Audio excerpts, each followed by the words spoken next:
中国百年难遇的搏击天才横空出世，刁钻拳法，连续 KO 2个世界冠军，看得武僧一龙兴奋叫好。好，观众朋友们注意看，视频当中正在出场的选手便是来自于我们中国山东的搏击天才吴雪松。年纪22岁，正是如狼似虎、热血澎湃的年纪。杀战绩19战全胜，16次 KO 对手，最猛的一次曾一晚上连续 KO 3个世界顶级选手，一战成名。武僧一龙曾多次向吴雪松抛出橄榄枝，想将吴雪松收入门下，不料每一次都遭到吴雪松的无情回绝。那么对于吴雪松来讲，他不喜欢狼狈为奸，也不喜欢与虫为伍。吴雪松也被外界媒体评价为无情的擂台收割机，刁钻的拳法，极高的拳商，让他在国际擂台大杀四方。好，这场比赛吴雪松的对手正是来自于墨西哥的 WBA 世界金腰带临时拥有者何塞鲁拉斯。观众朋友们，这名选手的确不简单了啊，世界级拳王。他和我们的中国张志磊一样啊，都是世界临时的拳王。对方来自于拳击发展的一个名地墨西哥，所以说拳法相当了得了。好，注意看白色拳套红方选手吴雪松，蓝方选手黑色拳套便是何塞鲁拉斯。在整个2016年呢，是吴雪松呢，我觉得是他一个突然爆发的一个年份。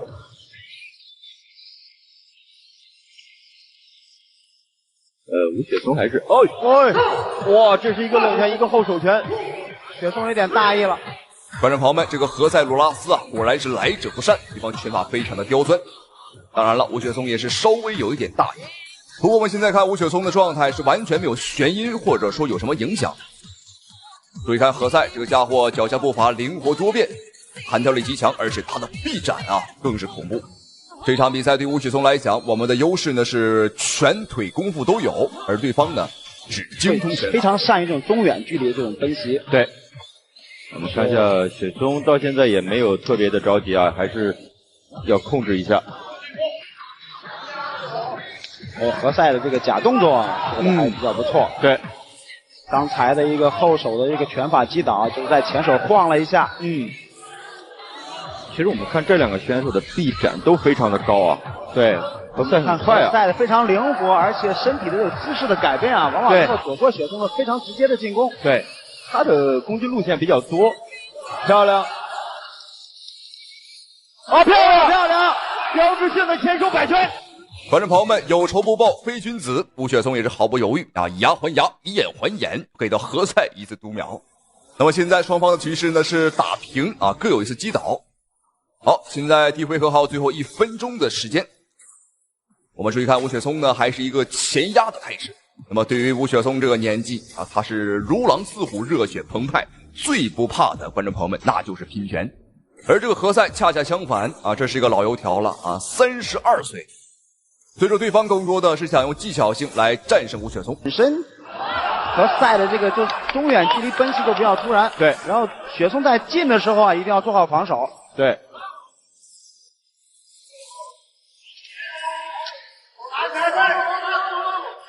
第一局刚刚进行了2分钟，就双方互有一次读秒啊。雪松我觉得这个时候应该不要跟何塞做这种中远距离的这个动作的互换往返，要拉近距离做这种阵地的打法。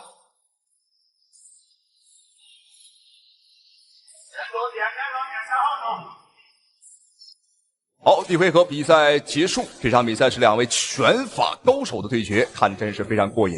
2个人也是高手过招，见招拆招。原本这个何塞来我们中国呢，并不是要打吴雪松啊，原本是要打算挑战死神方便。但是没有办法，因为死神方便呢退役多年了，所以说没有办法，吴雪松便顶替出战啊，因为吴雪松呢也是把方便作为自己的偶像。但是这个何塞赛前曾说，只要死神方便1天不接他的比赛，他就1天打废一个中国选手。但是观众朋友没有想到，这个何塞啊挑战的第一个中国选手就碰到了一块硬骨头。好，观众朋友们，第2回合比赛开始，这个何塞如果想赢啊，那我估计他不掉几颗牙那是难了。对，但是脚底步伐还是比较灵活。首先要拉进去啊。对，这个何塞这个前后这个左右直拳的这个距离啊，非常的长，攻击距，而且他从来不会打这种中近距离的拳法发力，都是放得很长。打完的雪神追的时候啊，这何塞的步伐转的比较活。对，他应该是研究过雪松。雪松的每次打前手摆拳的时候，其实对于自己左侧头部的空当是比较大的。这场比赛何塞的超强臂斩啊，真是惯。哎呦，你看这种长臂斩的远距离杀伤很危险，他的臂斩优势几乎是要贯穿整局了。但是我们雪松呢，一旦打到内围，哎呦漂亮啊！只要打到内围，我们看何塞只能是慌忙逃窜。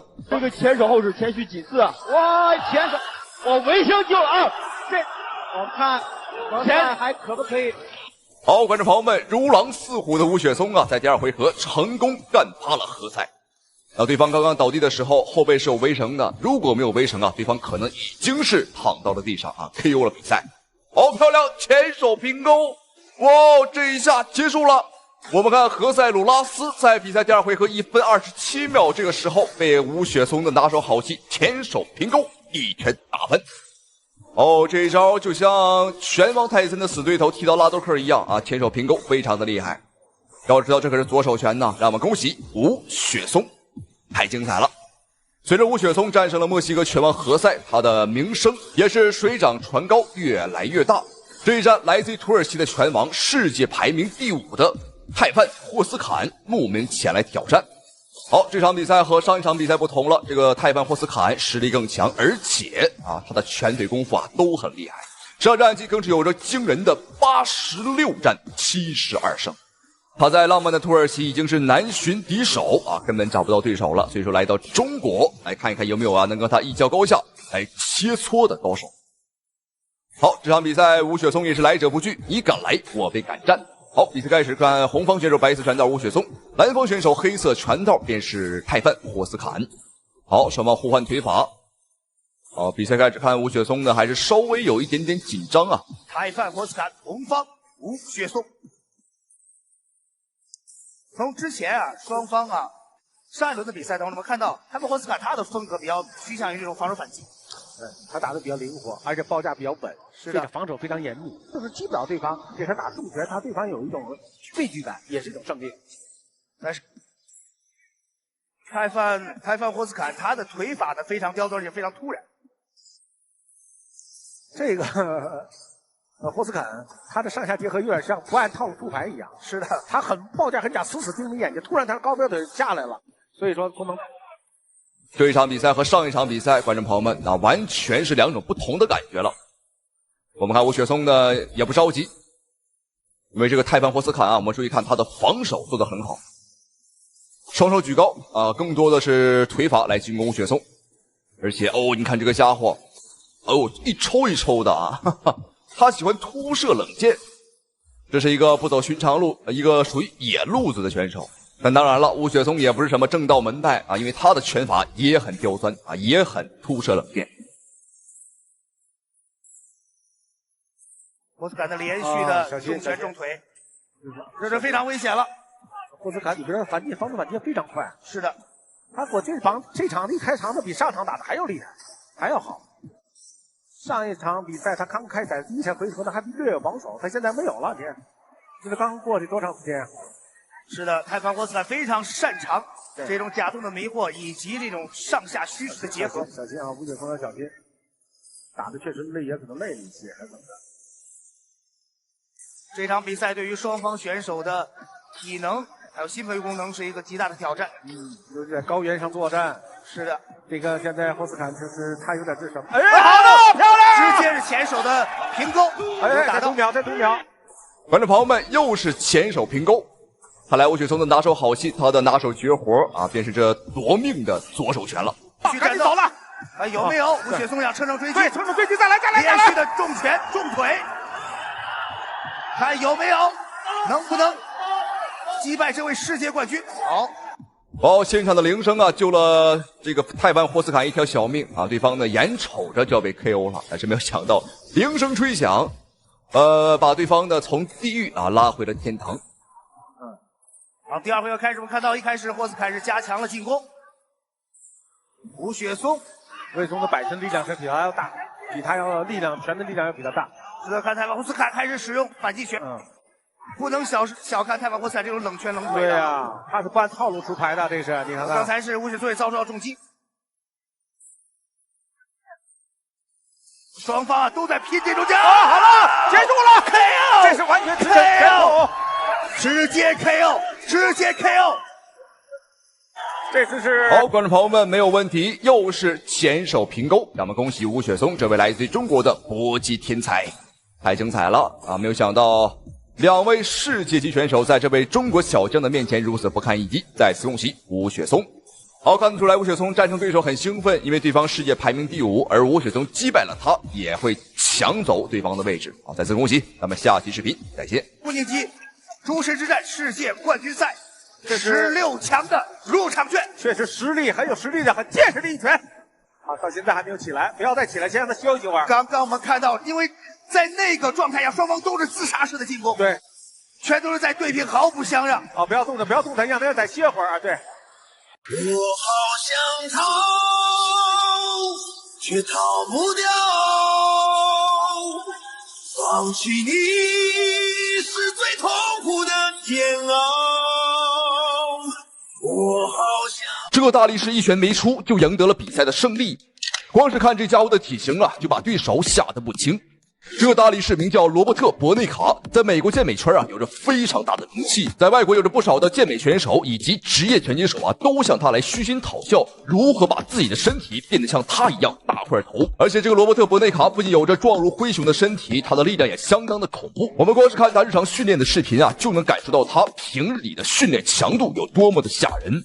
职业拳击手名叫大卫·奥兹多巴，是一位综合格斗职业拳击手。虽然说他的职业战绩啊输多赢少，是一个水平偏下等的选手，不过大卫·奥兹多巴呀仍然相信术业有专攻，他的拳头就是真理。他不相信一个笨如灰熊的大力士会是他的对手，于是便接下了这场体型悬殊的比赛。好，观众朋友们，这边双方的比赛已经开始了。赛制的话是3个回合，每回合5分钟。那您更看好谁呢？一个是职业拳击手，而另一个的话是这个大力士健美冠军。这个身形就不用多说了啊，哈哈，哦呦，这真是壮的离谱啊！看他的身材就像是这个动漫卡通人物一样啊。比赛的奖金双方也是有区别的。大力士罗伯特·伯内卡如果打赢的话，他的奖金好像只有5万美金啊，而对方如果打赢的话，据说应该是翻10倍啊，也就是50万。罗伯特开始冲击了，哈哈，冲击的姿势啊，看起来也很奇怪啊。不过对方毕竟是比较瘦，而且是个职业拳击手，所以说脚下的步伐相对来讲比较灵活。而且经常看拳击比赛的观众朋友们也知道啊，这个搏击擂台明显是加大了啊，这也方便这个大卫他可以满场乱跑。好，逮住了，逮住了！哇，罗伯特被打晃了，什么情况？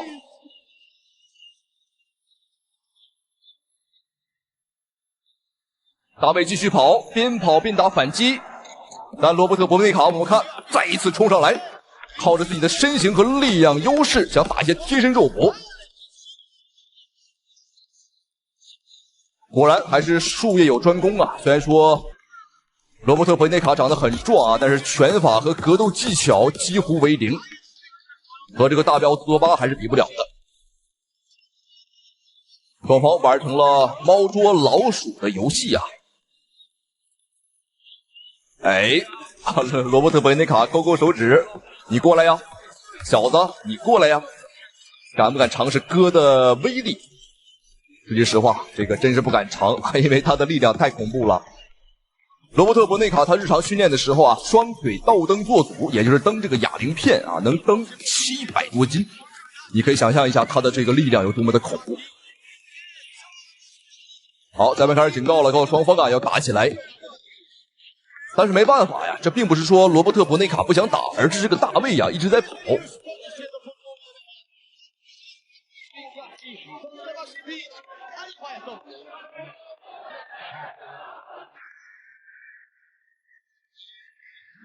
大家可能会好奇，这个大卫身上2个肩膀缠的是什么东西啊？那个东西呢叫做肌肉贴。很多体育运动员啊，在上场的时候都会贴上这个东西啊，腿上、手上啊都可以贴。哎，他还跟挑衅，哈哈，看来这小子啊真是有点活不耐烦了。哎，罗伯特·伯内卡开始退了，因为他也知道啊，自己往前走，对方就跑。好，裁判忍不了了，给了双方1张黄牌，一张黄牌要扣除20%的出场费，也就是双方的奖金呢都大打折扣了。但是没办法，如果裁判不出手的话，这个比赛啊会越打越难看啊。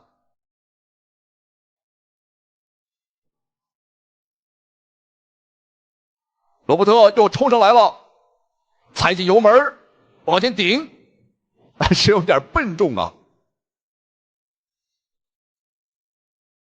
好，再追，这就像是一台越野车啊，在追一台跑车。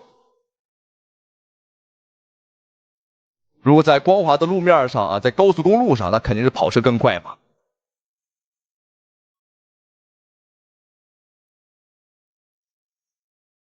第一回合时间所剩无几。哎，这边突然出现了情况，大卫奥兹多巴将罗伯特伯内卡的右眼打出血了，这应该是在不断的冲击的过程当中啊，吃到了对方的迎击拳。看这个出血量还是不小的啊。因为这个健美选手本身啊，他们的血管都比较粗啊。哎，这个美女的话，她是罗伯特·伯内卡的老婆啊。好，这边双方比赛继续。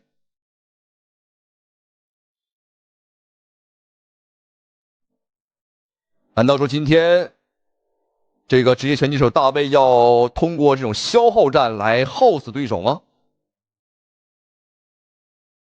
理论上来讲是可以实现的啊，但是比赛是有规则的，你一直跑的话，裁判会判你输啊。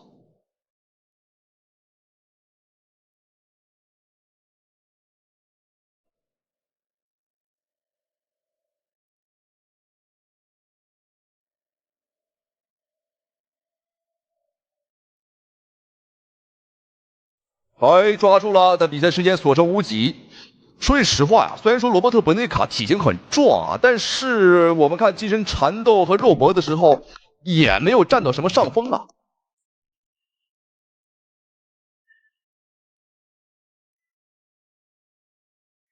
好，第一回合比赛结束。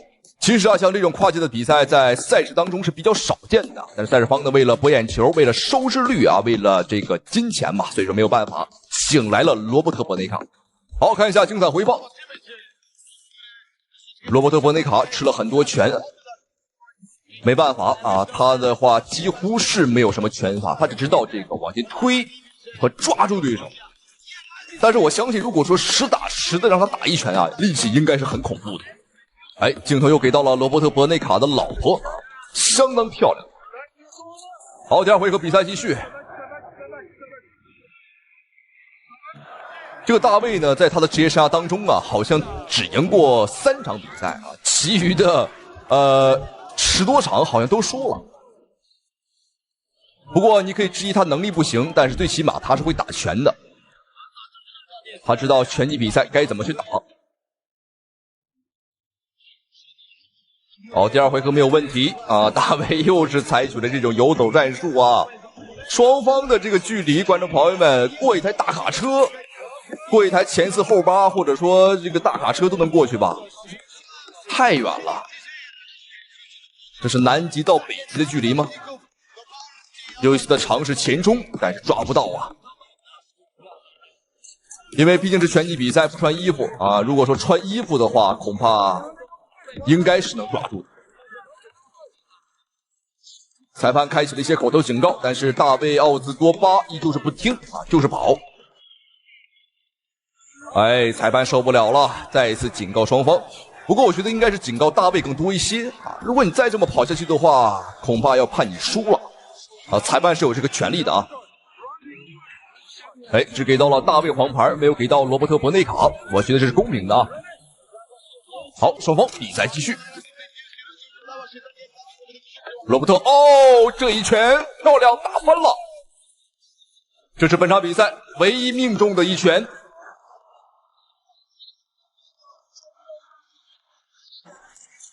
不过看情况的话，大卫是已经清醒了过来，双方贴身肉搏。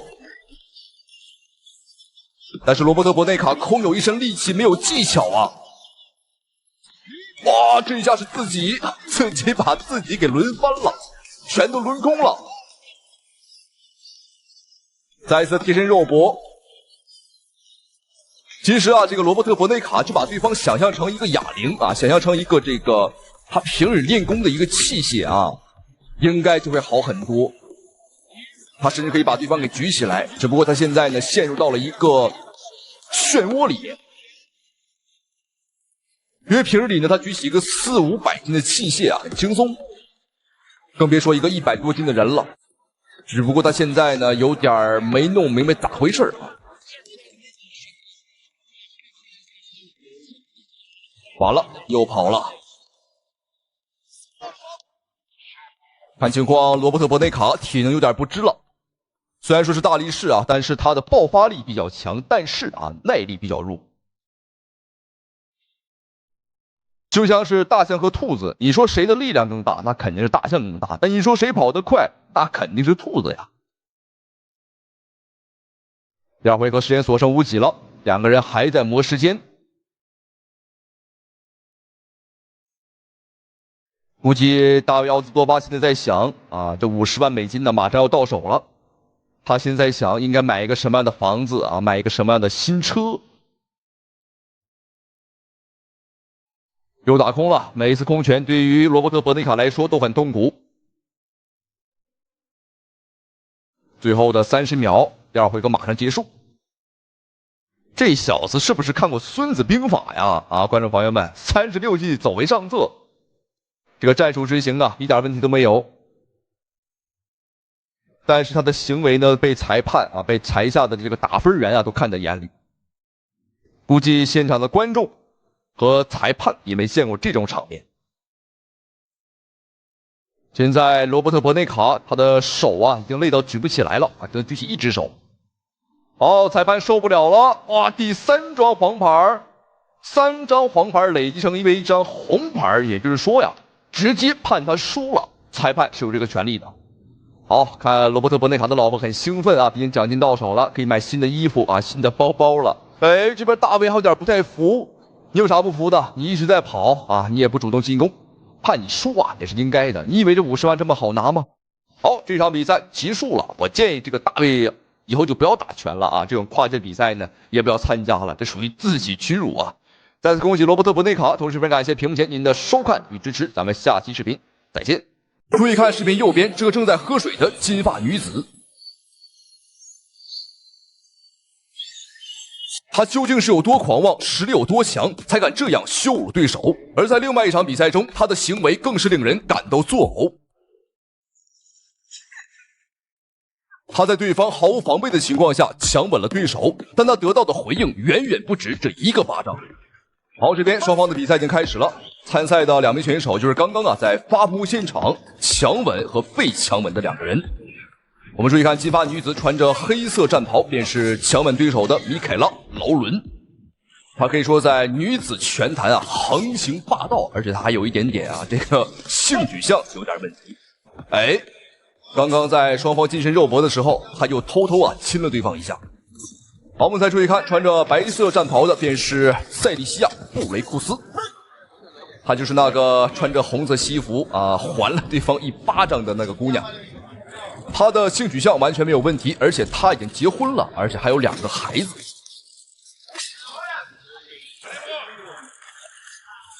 漂亮，连续的前手。他们2个都是久经沙场、身经百战的老将，在经验这一块的话是旗鼓相当。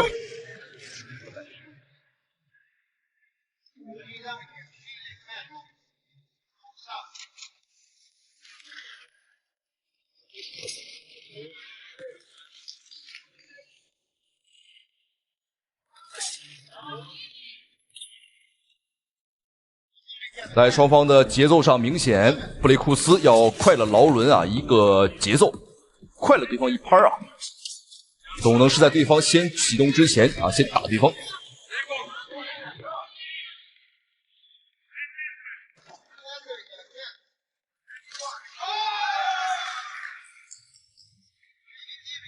这个金发妹劳伦啊，她在女子拳坛就相当于这个 UFC 综合格斗界的嘴炮啊，康纳麦克雷格。她很嚣张啊，经常喜欢的羞辱、挑衅，甚至说我们所看到的啊，强吻对手。而且她强吻别人已经不是一次了，每一次发布会现场的基本上都会亲对方一下。好，这边第一回合比赛结束，双方的节奏呢并不是很快啊。第一回合呢先做一个热身。好，这边第二回合比赛继续。对于这个金发妹啊，很多人看她不爽啊，但是又没办法，这个的确是打不过她，因为她的力量在同级别啊女子选手当中很难找到对手啊，她是一个重炮手，她的技术相对来说没有那么细，但是拳绝对是够重。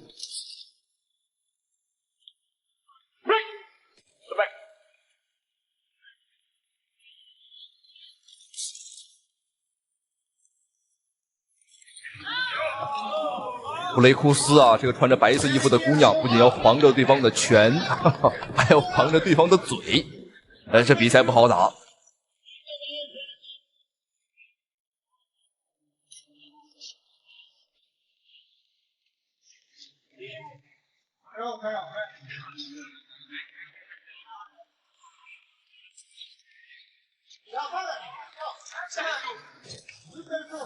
上钩。大斧上下起手，布雷库斯的进攻非常的猛，压到角落了，近身的肉搏，裁判完全不管，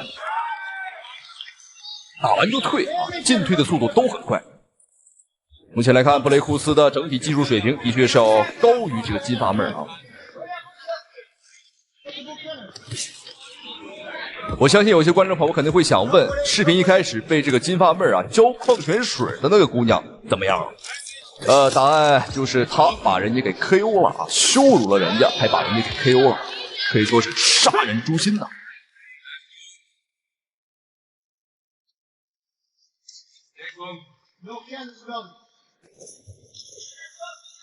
布雷库斯的这个前手打得很快啊，整体的节奏就是快，又快又准。可以说出的前手啊，3拳有2拳啊都能够打到对方的面门。好，这边第二回合比赛结束，现场这么多观众，可以说无一例外啊都想看一看这个金发妹她是如何被受伤。我们注意看，说句实话，我从侧面上来看，感觉她呀还真就像一个男人一样啊，这个骨骼，这个感觉啊。在今年的奥运会上，法国巴黎的奥运会上出现了这么一个奇怪的事情，就是在女子拳坛出现了一个变性人，而且他还一路打到了总决赛，拿到了金牌。不过在后来，他被认定是变性啊，把他的这个金牌给剥夺了。好，这边第3回合比赛继续。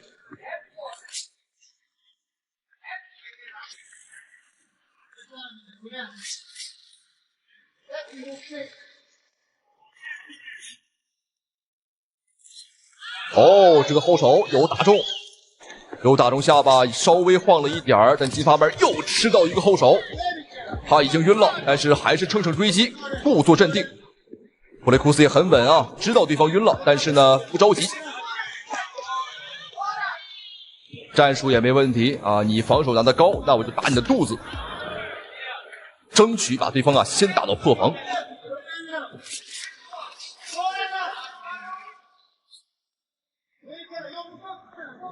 但是以他的这个出拳速度啊，这个拳速我觉得不需要打破防啊，见缝插针找机会啊，就可以很轻松的啊，很好的去打击对方的面部。好，击斧。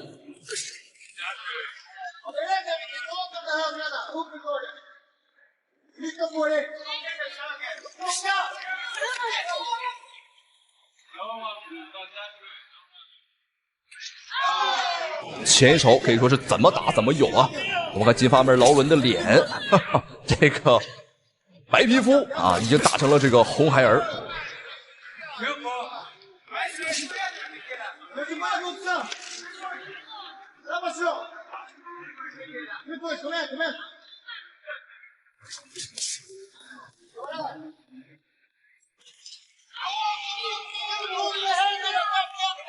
当然，这有可能是布雷库斯在向她的老公证明啊，我和这个金发妹儿啊，绝对是没有事儿啊，绝对是没有一腿，必须要狠狠的打啊，证明他们两个没有事儿。好，这边第3回合比赛结束。目前来看，前3个回合，布雷库斯呢可以说是单方面在吊打金发妹儿劳伦，两个人的实力水平目前来看的确不在一个级别呀。好，我们一起来看一下精彩回放。在这一回合，布雷库斯有一个精彩的重击，这是一个后手，猜得很准啊。应该是还有一个重击。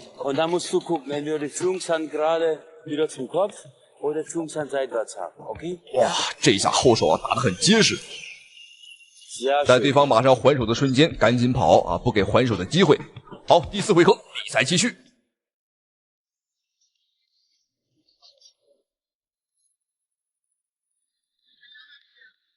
看一下双方会不会改变战术，漂亮。好，前后，又是前后，布雷库斯开始持续压制了，已经感觉到对方的有些怯场，后手打中了，连续的击斧破防，上钩，近身肉搏，又一个上钩，再来，哇，前摆打倒，我们看一连串的进攻。10多拳啊，打到的这个金发妹是完全没有还手的余地，老了，他倒了。比赛结束，没有给他机会，但其实我觉得还可以再打一打啊。劳拉站在原地的时候呢，站的还是很稳的，像定海神针一样。不过裁判也看得出来，两人的实力水平的确不在一个层次啊。